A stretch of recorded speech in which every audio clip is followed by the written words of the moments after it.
Hello everybody and welcome to this week's video. If you saw last week's video, you know I'm doing 30 books in 30 days across the month of April. Today is April 1st and I have in fact finished book 1 of the challenge, which was actually an arc I had, and I loved it so much that I've bought a physical copy. I'm buying a physical copy at the weekend. And that is Kill the Puckers by Sam Evans. I was not expecting to be so obsessed with this going into it. I was like, this sounds silly, goofy, fun time. Let's read it. This will not be good. But when I tell you this was like the best book to pick to read in one day, because it was thrilling and compelling and I loved the characters and how they interacted. It was so good. Basically, we are following Alyssa, who is seeking revenge after her cousin Katie is sexually assaulted, we'll say, by 5 hockey players, all on the same team. And they get put to trial and are found not guilty, which is just not true. So she's seeking revenge on them, and to do so, she has to find a way in to get close to them, and she decides to start dating their coach.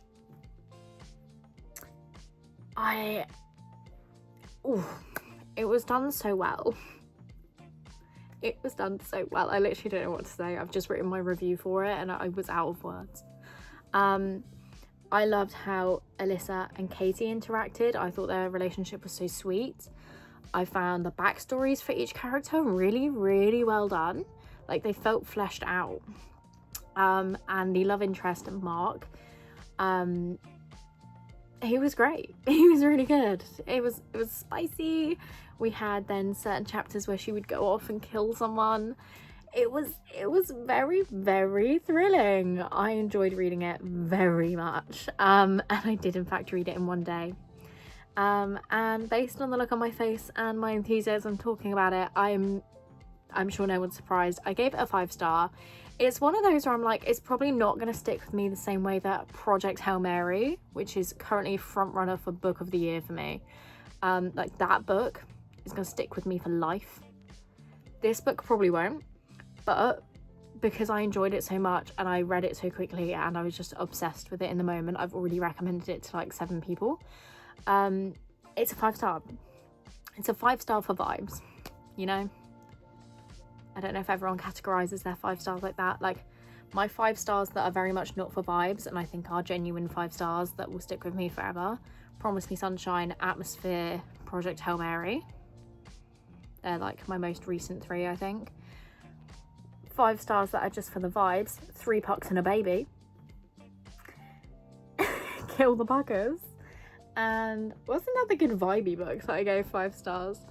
Silly shit like that, you know. Both those examples are hockey romances, but you know, they're fun. I enjoyed them very much. So with that said, I've picked my next book because I think I am going to start it tonight. I'm in very much a reading mood. It's going to be The Naked Truth by Anna Kirkshaw. So this one says, 2 truths and a lie. I'm crushing on a faceless porn star. I'm road tripping to a wedding with my worst enemy. And these are totally unrelated problems. I think it sounds really fun. I always like, what's a good example? A photo finish, I think, in the Gold Rush Ranch series by Queen Elsie Silver. That, I think the lead girl in it is a cam girl or an OF model or something.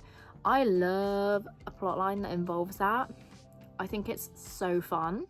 The Nanny by Lana Ferguson also does this, and I also love that book. I'm sure there's more examples I can think of. Oh, what is it called? There's a Christmas book I read where the guy is the star.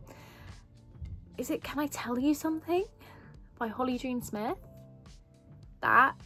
Basically all of those books that I've just mentioned are like 5-star reads for me. So I'm expecting good things from this. It's got a setup and a premise I'm enjoying already, having not picked it up yet. So I'm going to start this one tonight. I will get back to you tomorrow, obviously, because I'm trying to read a book a day here. and give you some updates. I'm also highly likely to at some point start an audiobook that will fulfill the 2 books that don't fit into a week for me, because obviously 4 lots of 7 get us to 28, so 2 of the books I'm planning to audiobook. I don't know which books yet, but that's the plan, so that I can do those like within a video as well. This clip has been all over the place. I'm going to read The Naked Truth and I'll get back to you tomorrow with some thoughts on it. So it is now April 3rd, and yesterday I did finish my book, but I finished it at like midnight. So obviously wasn't going to do an update at midnight. But I did finish The Naked Truth by Anna Kirkshaw. I have conflicting feelings on this because I found it very repetitive. Like, the writing style for both characters, and this might be a me thing, was really similar. Like, their thought process was too similar. Like, they would repeat, what are their names? Like, they would both do a thing where they take the person's name and put a descriptor in the middle of it. And I don't do that personally. I don't feel like that's a common thing to do. Like, Annie disruptively, Annie my lovely, like things like that. Which was cute, but because they were both doing it, it kind of took me out. I was like, is that a thing people do? And there were some other bits that I can't remember now because I did finish it at midnight that I found quite repetitive, and so even like some of the phrases used were just used so much that I was like, I think that should have been changed. But I did like the premise. He is a faceless porn star that she watches, and they're actually working together anonymously to write a book for him. Like, she's ghostwriting a cookbook for him. And I thought that was really interesting because it like added to the tension of, oh, I wonder when they're going to find out that they actually know who each other are. So I enjoyed that. I liked how sweet Nico was towards Annie. She was really going through it mentally. Because she had done a few things in her past and basically decided that she needed to rein herself completely in and not have any fun at all to make sure she didn't ruin anything for other people. But in doing so, she made herself miserable. So it was really sweet seeing him bring her back out of her shell and show her, actually, no, you're not always this disruptive being. You just need to find your equilibrium. So I did like that. I liked the end. Well, I liked the ending, didn't love the ending. So I think I'm settling on a 3-star. Maybe a 3.5 if I continue to think about it. But with that said, I did need to pick another book to go on to this morning, which I have started. And I did not realise how long this book was. I'm reading the arc of the Escape game, which is, I think is YA as well, which I didn't realise either. And it's written by the lady that wrote Cinder, which I've never read, but I didn't realise it was an author that I'd heard of. Is it Melissa Meyer, I think is her name? But I'm really enjoying this so far. So the prologue sets it up with season 4 of this TV show called The Escape Game, where they get a group of teens together to solve a bunch of escape rooms and win a cash prize at the end. And at the end of the last season, there's 2 sisters on the show. One of them dies and the other one is lead suspect in who killed her. So we then cut forward to the start of season 5 with a whole new cast of people, and I think it's really interesting. It's multi POV, so we get everyone's POV in this team they've put together, and I'm finding that bit a tiny bit confusing. I kind of wish we just had one person's POV, but other than that, it's quite interesting so far. But it is 416 pages long, which I did not realise when I picked it this morning, so I have some reading to do. I will get back to you either later today or tomorrow when I've finished this book. But I'm doing well so far. I'm on book 3 on day 3. This is promising. It's now April 5th and I fell behind already. So I've just finished reading just a little 50-page novella. I think I have to play some catch up because I've read The Escape Game, which I don't know if I've spoken about. If I have, I might cut that bit out and just leave this bit in. which is a YA mystery thriller written by Marissa Meyer and someone else, but I can't remember who, which is really bad of me. And it's set on a reality TV show, and someone dies on the last season, suspected murder, blamed on her sister, who's also on the show, and the sister ends up returning to the next season of the show to try and solve the mystery / get revenge. And she ends up recruiting completely by accident the rest of her team, so we end up with 4 people on the team all working together to try and solve this mystery, which I really enjoyed. I love a YA mystery thriller, you know, Good Girls Guide to Murder, Let's Split Up and Be Right Back by Bill Woods. They're some of my favourites. The Naturals. I fuck hard with a YA mystery thriller. I don't like adult ones. Just something about adult mystery thrillers, not for me. No. YA mystery thrillers, big fat yes. So I ended up giving that a 4-star. I really enjoyed it, and the ending is very open for a sequel, and I want the sequel, which is annoying because book 1 isn't even out yet. That was an arc. This comes out on the 7th of April, I think, so around the time this video comes out, so go check it out because it's really, really good. And then I fell behind. I've got the hiccups as well now. I fell behind because I was reading this yesterday, but I just felt like complete rubbish yesterday. And then I was really busy today, so I finished this today. It took me 2 days, which is It's All Sun and Games by Portia McIntosh. We know I love Portia McIntosh, but this girlie was not it for me personally. I think I'm going to give it a 3.5, which is not the worst rating I've given one of her books, and I still love her writing, of course. But the characters, one of them in particular really irritated me, and the way that our main character interacted with him irritated me more. So this follows Robin, who works at like an advertising company, I think, and her work team end up going to Italy to meet with a client who wants to bring their brand over to the UK. And whilst on this trip, Robin is trying to seduce her co-worker James, but James is just a horrible person. Like, the whole time, she should not have been interested in him. She should have seen the light and been like, hey, you're a bit of a dick. Because whilst in Italy, she ends up meeting up with her old pen pal from school, who she thinks is called Andrea, but it's actually Andrea, and is a man now. Obviously they were kids back in school, but a man now. And Andrea's family think that Robin is his fiance because she like gestures she's there for a wedding as well. She's like, oh, I'm here for a wedding, and they're like, oh, fiance. And then her co-workers see her with a ring on her finger, which Andrea gives her to like play into the fiance farce. And her co-workers see it and think, oh my god, she's engaged to an Italian that can speak English. We can use him as a translator. And I loved that side of the story. Robin and Andrea were really sweet together. I loved that. But it was brought down so thoroughly by the fact that Robin was so obsessed with James for so long. When James was like, oh, you're engaged now. I'm really interested in you, actually. Like, I know I said no to a bunch of times that you've asked me out, but now you're engaged. Yeah, I'm interested. To the point of like climbing over his balcony into her balcony and into her room while she's asleep. That's the point where you stop being interested in James. That's the point where you stop. But on the whole, I did enjoy this. Again, the Robin Andrea stuff, big fan of. Just get rid of James, and I loved it. So I'm giving it a 3.5. I think that's fair. And then to play catch up, as I said, I read a 50-page novella, which was Everyone's Favourite Man, Everyone's Favourite Guy by Catherine Center. It was free on Kindle.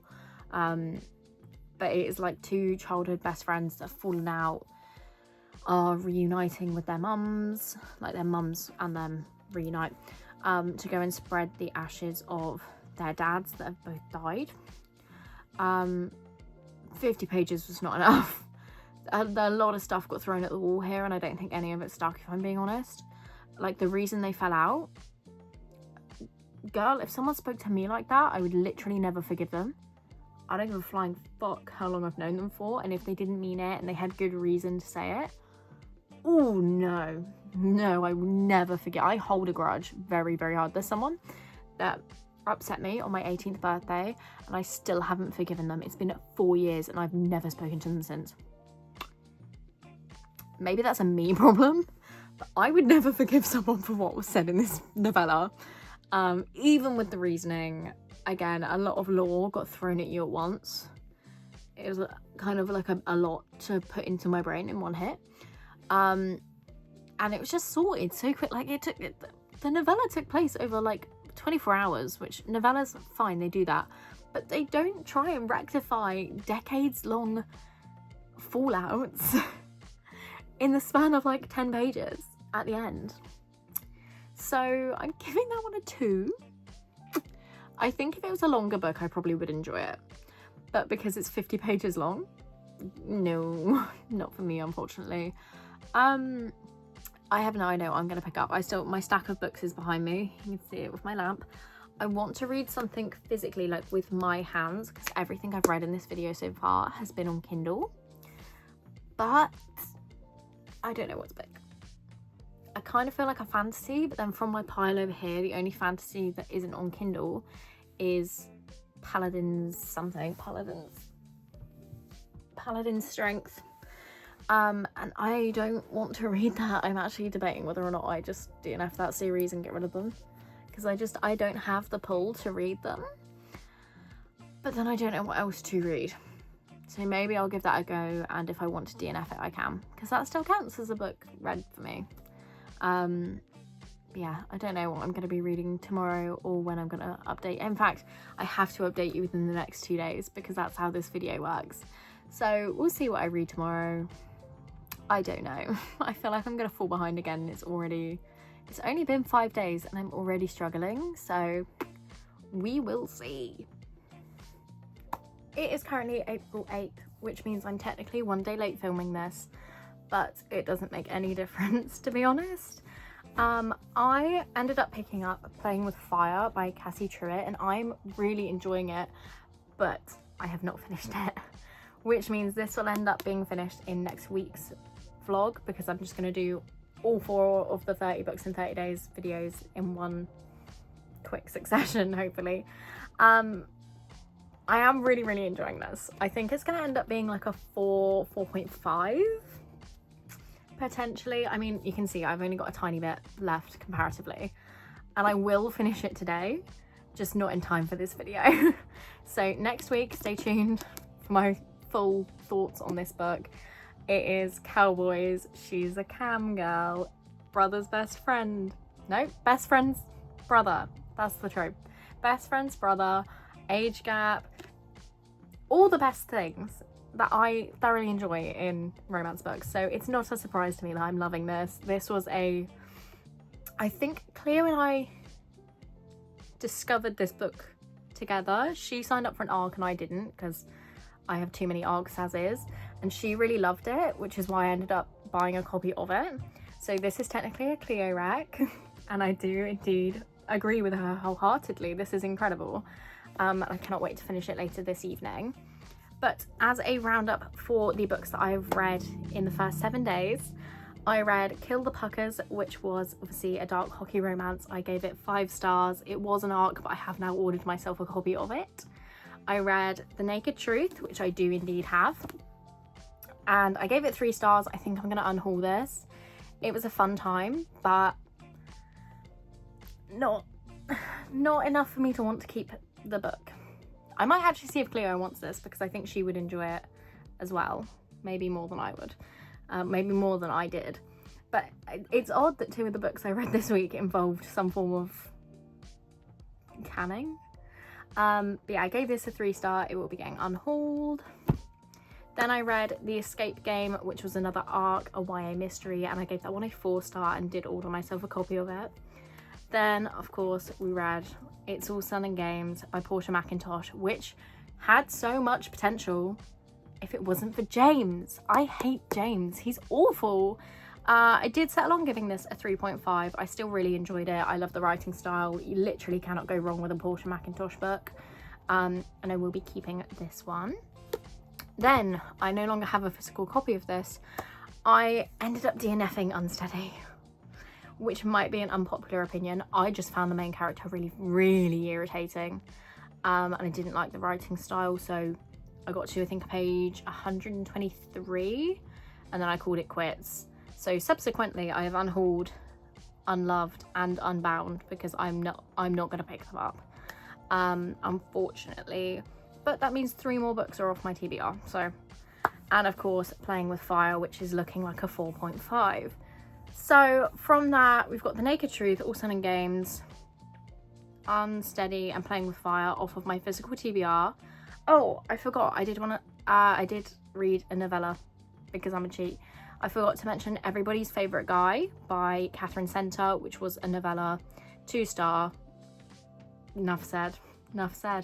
But yeah, 4 books off my physical TBR from reading, 6 books off my physical TBR from reading plus unhauling. I think that's a pretty successful first week of the challenge. Yeah, I'm gonna go straight into filming for next week's video, but I hope you've enjoyed this, and I will see you next week with the next installment of 30 books in 30 days. Bye!